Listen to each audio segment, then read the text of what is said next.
Енді екінші сұрақта қазіргі күндегі тахауи ақидасы мен біздің қолымыздағы, одан кейін мынау сауд ғалымдарының қолындағы тахауи мәтіннің өзгешелігі бар ма дейді.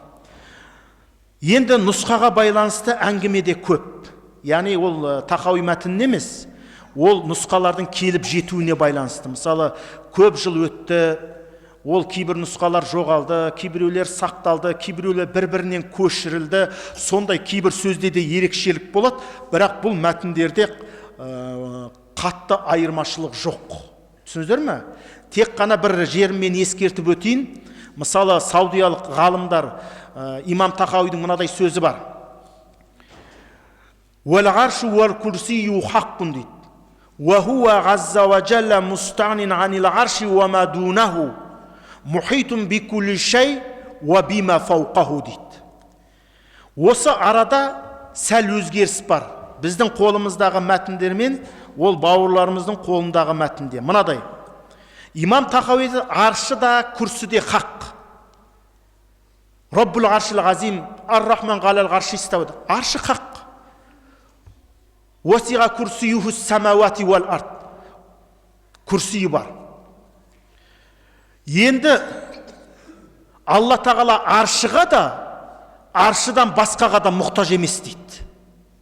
Ол барлық нәрсені және аршының уа бима фауқал арш, аршының үстіндегінде игеруші, қамтушы деп айтылады.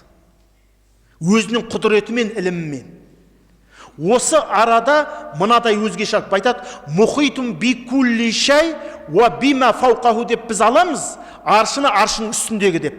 Олар былай деп келтіреді. Мұхитун би күлли шай уа фауқа. Алла барлық нәрсені қамтиды, және ол аршының үстінде деп аударған. Бұл қателік. Ғалымдар айтады, бұл бұрмалаушылық дейді. Өйткені сияқұл кәлам дейді, сөздің контекстке қарайтын болсаң, негізінде олар ойлағандай Құдайдың аршының үстінде деген ұғым шықпайды Тахауидің сөзінде. Енді оны араб тілін жетік білген адам сразу түсінеді. Ақида қағидасы былай тұрсын.